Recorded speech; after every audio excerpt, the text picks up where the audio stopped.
It started with a knock at the door. Allison and I had just finished dinner, and I was flipping through the channels trying to find something worth watching. The knock was sharp, urgent, cutting through the quiet of the house. "Who could that be?" Allison asked, her voice tinged with curiosity. "I'll get it," I said, setting the remote down. When I opened the door, a girl stood on the porch. She was a teenager, maybe 15 or 16, with messy dark hair and a jacket that looked too thin for the cool evening air. She had a backpack slung over one shoulder, and her sneakers were worn down to the soles. Her eyes met mine, and for a moment I thought she might say something. But instead, she just stared, her expression guarded. "Can I help you?" I asked, my tone cautious. She hesitated, glancing past me toward the house. Then, finally, she spoke. "Is this the Ford house?" My brow furrowed. "Yes. Who are you?" Her gaze dropped to the ground, and she mumbled something I couldn't make out. "Sorry, what was that?" I asked, leaning closer. Before she could answer, Allison appeared behind me. "Ethan, who is it?" The girl's head shot up at the sound of Allison's voice, and her eyes widened slightly. For a moment, the two of them just stared at each other. "Who is she?" I asked Allison, turning to her. Allison's face had gone pale, her lips slightly parted as if she were about to say something. But she didn't. The girl shifted uncomfortably, her hand tightening on the strap of her backpack. "Maybe I made a mistake," she said, her voice barely above a whisper. "I should go." "No, wait," Allison said quickly, stepping forward. "It's okay. Come inside." I stood there in the doorway, watching as Allison ushered the girl into our living room. I felt a knot of unease tightening in my stomach, but I didn't say anything. The girl perched on the edge of the couch, her posture stiff and nervous. Allison sat down beside her, while I hovered near the doorway, unsure of what to do. "What's her name?" Allison asked gently. "Haley," the girl replied, her voice still quiet. "And where are you from?" Allison continued. Haley hesitated, her fingers fidgeting with the zipper on her jacket. "Michigan." Allison nodded slowly, her expression unreadable. "What brought you here, Haley?" Haley glanced at me, then back at Allison. I just needed to get away for a while," she said finally. Her answer felt rehearsed, like she'd been practicing it in her head before she knocked on the door. I cleared my throat, breaking the awkward silence. "Do you need us to call someone? Your parents, maybe?" Haley's eyes flicked to me, and for the first time, I saw a hint of panic in her expression. "No," she said quickly. "No, I don't want to bother them." I exchanged a glance with Allison, who looked just as confused as I felt. "Well," Allison said after a moment, "you're welcome to stay here for the night. We have a guest room upstairs." "Thank you," Haley said, her voice soft. As Allison led her upstairs, I stayed behind, staring at the empty couch and trying to make sense of what had just happened. Who was this girl, and why had she shown up at our door? More importantly, why did Allison seem so unsettled? I didn't have any answers. Not yet. The next morning, I woke up early, my mind still tangled with the events of the previous night. The girl, Haley, was a puzzle I couldn't solve. Allison had barely said a word after she showed her to the guest room, brushing off my questions with vague responses about how it was just the right thing to do. But it didn't sit right with me. Who was this girl, and why did she look so shaken when she saw Allison? When I walked into the kitchen, Allison was already there, pouring coffee. She looked tired, her hair tied back messily, and there was a tightness in her face that told me she hadn't slept well either. "Morning," I said, trying to sound casual. "Morning," she replied, not looking at me. We stood in silence for a moment, the only sound the faint hum of the refrigerator. I wanted to ask her what was going on, to press her for answers, but something in her demeanor stopped me. As I reached for my mug, the sound of footsteps on the stairs drew both of our attention. Haley appeared in the doorway, her dark hair messy from sleep and her jacket still on, like she wasn't sure if she should stay or leave. "Good morning," Allison said warmly, a smile creeping onto her face. "Morning," Haley mumbled, keeping her eyes down. "Are you hungry?" Allison asked. "I can make you some eggs or toast if you'd like." Haley hesitated, her hand gripping the strap of her backpack like it was a lifeline.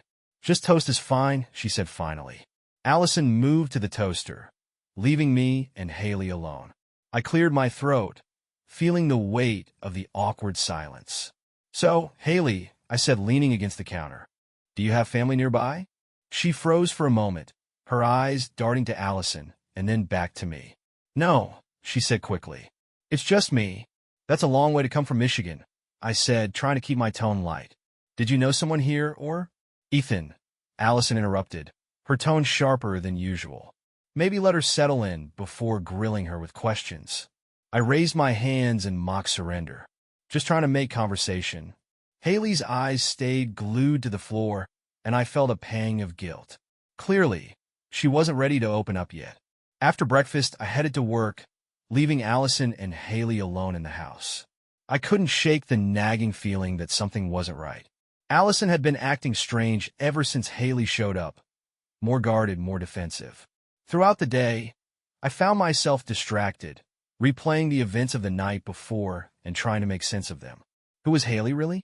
Why had she come to our house, of all places? And why did Allison seem so tense? By the time I got home that evening, the questions had only multiplied. When I walked through the door, the sound of laughter greeted me. It caught me off guard. I hadn't expected to hear Haley laughing after how reserved she'd been that morning. I followed the sound to the living room, where Allison and Haley were sitting on the couch, flipping through old photo albums. Allison was pointing at a picture of herself as a teenager, laughing as she told some story I couldn't quite catch. "What's going on here?" I asked, leaning against the doorway. Allison looked up, her smile faltering slightly. "We're just going through some old photos," she said. "I thought it might be fun to show Haley a bit of my past." I nodded, walking over to join them. "What's the occasion?" "No occasion," Allison said quickly. "Just trying to help her feel more comfortable." Haley glanced at me, her expression unreadable. She didn't say anything, but there was a flicker of something in her eyes. Recognition, maybe? "Did you grow up around here?" Haley asked suddenly, her voice breaking the silence. "No," I said, surprised by the question. "I moved here for college and ended up staying." "Why do you ask?" She shrugged, looking back at the photo album. "Just curious." Allison closed the album, setting it aside. "Haley, why don't you go upstairs and get settled? I'll bring up some fresh towels in a bit." Haley nodded, standing up and heading toward the stairs. As she disappeared from view, I turned to Allison. "All right," I said, keeping my voice low. "What's going on?" "What do you mean?" she asked, her tone defensive. "You know exactly what I mean, Allison. Who is she? Why is she here?" "I told you," she said, avoiding my gaze. "She needed a place to stay. And I'm supposed to believe it's a coincidence that she ended up at our door?" Allison didn't respond, her jaw tightening. "You're hiding something," I said, crossing my arms. "I can tell." She sighed, rubbing her temples. "Ethan, please. Just let it go for now. It's complicated." "Complicated?" I repeated, my frustration boiling over. "What's so complicated about telling me the truth?" "I'll explain everything," she said finally, her voice barely above a whisper. "But not yet." That night, I lay awake, staring at the ceiling while Allison slept beside me. My mind raced with questions I couldn't answer, each one more unsettling than the last. Why wouldn't Allison tell me the truth? What was she hiding? And why did I have the sinking feeling that whatever it was, it would change everything? I didn't have the answers, but I knew one thing for sure. Haley wasn't just some lost girl looking for shelter. There was more to her story, and Allison knew exactly what it was. I was determined to find out the truth, even if I had to do it on my own. The next morning, while Allison was out running errands, I decided to search for answers. Haley's backpack was sitting by the front door, and for a moment I hesitated. It felt wrong to invade her privacy, but my curiosity got the better of me. I unzipped the bag and carefully pulled out its contents: a few changes of clothes, a worn notebook, and a stack of folded papers. The papers caught my attention immediately. They were old, yellowed at the edges, and covered in handwriting that I didn't recognize. As I unfolded them, my heart began to race. The first paper was a letter addressed to Haley and signed by someone named Margaret Ford. The name sent a jolt through me. It was Allison's mother. I skimmed the letter, my eyes catching phrases like, "You deserve to know the truth," and "Don't blame your mother for her choices." My hands shook as I read the final line. "If you ever need her, she lives at this address." Below the line was our address, written in bold, unmistakable handwriting. My mind reeled as I stared at the paper. Margaret had sent Haley here. She had wanted her to find Allison. But why? I folded the letter and put it back in the backpack, my thoughts spinning. Whatever Allison was hiding, it was bigger than I had imagined. And I wasn't going to stop until I knew the whole truth. The letter I found in Haley's backpack stayed with me, gnawing at the edges of my thoughts. Allison's mother, Margaret, had been the one to send Haley here. Why? What truth was Haley supposed to know? I spent the rest of the day in a fog, distracted by the questions swirling in my mind. Allison was her usual self, going about her routines and acting like everything was normal. Haley kept to herself for the most part, occasionally emerging from the guest room to ask Allison something or grab a snack from the kitchen.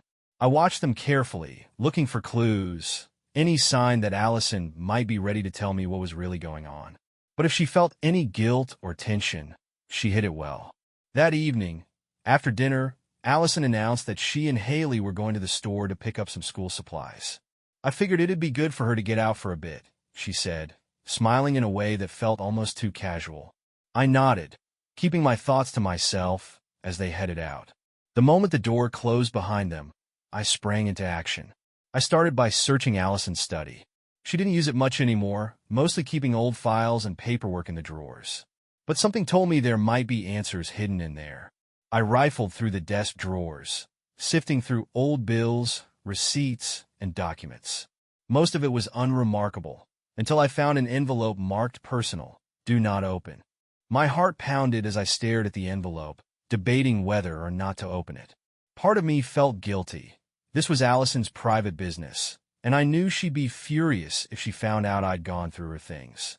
But the other part of me couldn't let it go. I had to know what she was hiding. I tore open the envelope, revealing a stack of papers inside. The first was a birth certificate. My breath caught in my throat as I read the name at the top. Haley Margaret Ford. The birth date confirmed it. Haley was born 15 years ago, long before Allison and I had even met. The rest of the papers were court documents, outlining custody arrangements between Allison and Margaret. According to the documents, Allison had given up her parental rights when Haley was an infant, signing over full custody to Margaret. I sat there, staring at the papers, as the truth finally started to come together. Haley wasn't just some random girl looking for help. She was Allison's daughter. When Allison and Haley returned from the store, I was sitting at the dining room table, the papers spread out in front of me. Allison froze in the doorway, her smile fading the moment she saw what I'd found. "What is this?" I asked, holding up the birth certificate. Her face went pale, and she set the shopping bags down on the floor. "Ethan, I can explain." "Explain what?" I said, my voice rising. "That you've been lying to me for our entire marriage? That you have a daughter you never told me about?" Haley stepped into the room, her expression wary. "What's going on?" Allison turned to her, her voice soft. "Haley, can you go upstairs for a minute?" "No," I said firmly. "She deserves to hear this. She deserves to know the truth." Allison hesitated, her eyes darting between me and Haley. Finally, she sighed and sank into the chair across from me. "Yes," she said quietly. "Haley is my daughter." The silence that followed felt deafening. Haley looked stunned, her eyes wide as she stared at Allison. "Why didn't you tell me?" I asked, my voice shaking. "Why didn't you tell either of us?" "I was young," Allison said, her voice trembling. "I had Haley when I was 18. Her father wasn't in the picture, and I wasn't ready to be a mom. My mother convinced me to give her up, to let her raise Haley, so I could start over." "And you just left her?" I said, struggling to keep my anger in check. "I didn't want to," Allison said, tears streaming down her face. "It was the hardest decision I've ever made, but my mom told me it was the best thing for Haley. She promised me she'd take care of her, that she'd have a better life with her than I could give her." Haley's voice broke through the tension. "You knew where I was this whole time?" Allison turned to her, her expression pleading. "I wanted to reach out, Haley. I thought about it every day, but I was scared. I didn't know how to explain myself. I didn't know if you'd even want to see me. Haley's face hardened. So you just pretended I didn't exist? Allison said desperately. I never forgot about you. Not for a second. I wanted to be in your life, but I didn't know how. I watched the two of them, my emotions a swirling mix of anger, betrayal, and sadness. The rest of the night passed in a blur. Haley stormed upstairs, slamming the door to the guest room behind her. Allison and I sat in silence, the weight of everything that had been said hanging heavily in the air. I should have told you, Allison said finally, her voice barely above a whisper. I know that now. You think, I said bitterly. 15 years, Allison. 15 years, and you never thought I deserved to know. I was ashamed, she said, tears brimming in her eyes. I was terrified you'd see me differently, that you wouldn't want to be with me anymore. I shook my head, unable to process the depth of her deception. This isn't just about us. This is about Haley. She's been through hell, and now she's here, trying to make sense of a life you hid from her. Allison didn't respond. She just stared down at her hands, her shoulders shaking as she cried. The next morning, I found Haley sitting on the back porch, staring out at the yard. She looked small and fragile, her knees pulled up to her chest. Hey, I said softly, sitting down beside her. She didn't look at me. You must think I'm a mistake, she said after a moment. What? I said, taken aback. Mom never wanted me, she said, her voice hollow. And now I've ruined everything for you too. That's not true, I said firmly. You didn't ruin anything, Haley. None of this is your fault. She glanced at me, her blue eyes filled with doubt. Then, why does it feel like it is? Because you've been through a lot, I said. And because the people who were supposed to protect you didn't do their job. But that's on us, not you. She didn't say anything, but I could see the tension in her shoulders start to ease. We're going to figure this out, I said. I don't know how yet, but we will. You're not alone in this, Haley. Not anymore. For the first time, she looked at me with something resembling trust. Okay, she said quietly. The days following Allison's confession were tense. It felt like we were all walking on a tightrope, trying to navigate a situation none of us were prepared for. Haley stayed quiet most of the time, keeping to herself in the guest room or retreating to the backyard with her sketchbook. Allison hovered anxiously, clearly unsure of how to bridge the gap between them. And me? I felt like I was stuck in the middle, trying to make sense of my own emotions while also figuring out how to support two people who were both hurting in different ways.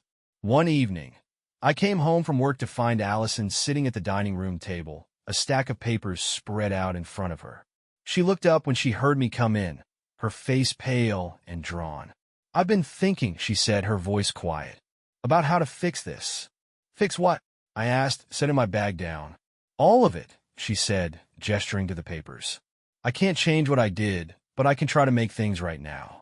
I've been looking into counseling, for me and for Haley. That's a start, I said, sitting down across from her.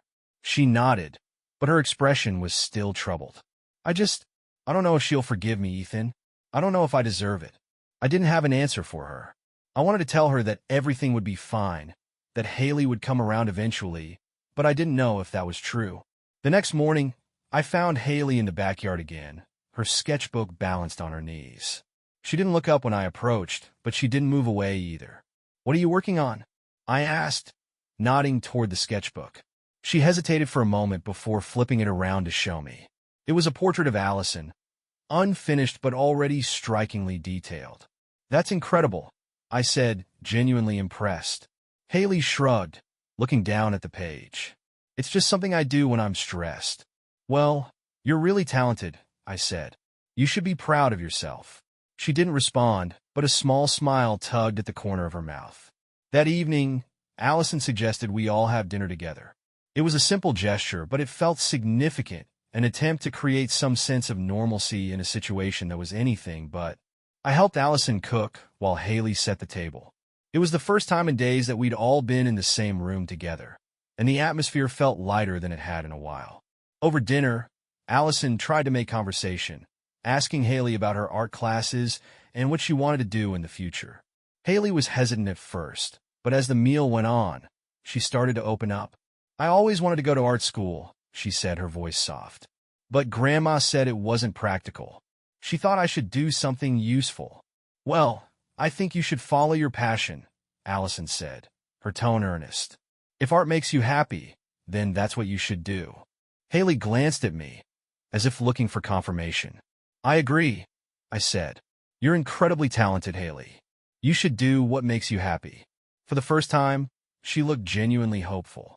Maybe, she said, a small smile on her lips. Later that night, as Allison and I cleaned up the kitchen, she turned to me with a look of quiet gratitude. Thank you, she said softly. For what? For being here. For supporting me. For giving Haley a chance. I nodded, wiping my hands on a towel. She deserves a chance, Allison. It's not her fault she's in this situation. I know, she said, her voice heavy with regret. And I want to do better. For her. And for us. The next day, Allison took Haley to her first counseling session. It was a small step, but it felt like a big one. When they returned, Haley seemed lighter, more at ease. How was it? I asked her as she sat down on the couch. It was good, she said after a moment. We talked about a lot of stuff. Like what? She hesitated, then said, mostly about Grandma. And about Mom. I nodded, not wanting to push her too much. I'm glad you're talking about it, I said. She gave me a small smile. Thanks. Over the next few weeks, things began to change. Haley started spending more time with Allison, and their bond grew stronger with each passing day. They laughed more, talked more, and for the first time, it felt like they were truly starting to heal. I still had my own doubts and frustrations to work through, but seeing them together gave me hope. Maybe, just maybe, we could make this work. One evening, as I sat in the living room reading a book, Haley walked in and handed me something. It was a drawing, a portrait of me, done in her signature style. I thought you might like this, she said, her tone shy. I stared at the drawing, my chest tightening. Haley, this is amazing. Thank you. She smiled, her cheeks turning pink. You've been really nice to me, she said. I wanted to say thank you. You don't have to thank me, I said, setting the drawing aside and looking at her. You're part of this family now, Haley, and I'm glad you're here. Her smile widened, and for the first time, I felt like we were truly making progress. But even as things improved, I knew the journey wasn't over. There were still challenges ahead, still wounds that needed time to heal. For now, though, we were taking it one day at a time. And that was enough. The year following Haley's arrival was one of transformation. The initial chaos and tension in our household slowly gave way to something resembling normalcy. It wasn't an easy process. There were setbacks, misunderstandings, and moments when it felt like everything might fall apart, but we kept pushing forward. Haley became a permanent part of our lives. She enrolled in art classes at a local community center, and her confidence grew with every passing day. Her talent was undeniable, and it was amazing to watch her skills flourish as she found her voice through her work. Allison threw herself into repairing their relationship with a determination I hadn't seen before. She attended every art showcase, spent hours talking with Haley about her interests, and made an effort to be present in ways she hadn't been able to when Haley was younger. For the first time, they looked like mother and daughter. One evening, as we sat around the dinner table, Allison brought up the idea of visiting Margaret's old house in Michigan. I think it could be good for us, she said, looking at Haley. To see where you grew up, maybe it'll help us understand each other better. Haley hesitated, her fork hovering over her plate. I don't know, she said quietly. I haven't been back since Grandma died. It's weird to think about going there without her. I understand, Allison said gently, but I think it might help you process everything. And I'd really like to see that part of your life. Haley glanced at me, her expression uncertain. I think it's a good idea, I said. We'll go together. It doesn't have to be anything formal, just a visit. After a long pause, Haley nodded. Okay, we can try it. The trip to Michigan was both cathartic and emotional. Margaret's house was smaller than I'd imagined, a modest two-story home on a quiet street. The walls were lined with family photos, many of which included a young Haley.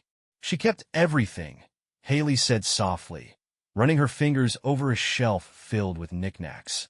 She never threw anything away. Allison stayed quiet, taking in the house with a mix of awe and sadness. It was clear that stepping into this world, Haley's world, was overwhelming for her. We spent the afternoon going through Margaret's belongings, sorting through old letters, photo albums, and trinkets from Haley's childhood. There were moments of laughter as we uncovered quirky keepsakes and moments of tears as we stumbled upon more poignant reminders of the past. By the time we left, it felt like a weight had been lifted. Back at home, things started to feel normal. The tension that had defined those first few months was gone, replaced by a quiet sense of understanding. We weren't perfect, not by a long shot, but we were finally on the same page.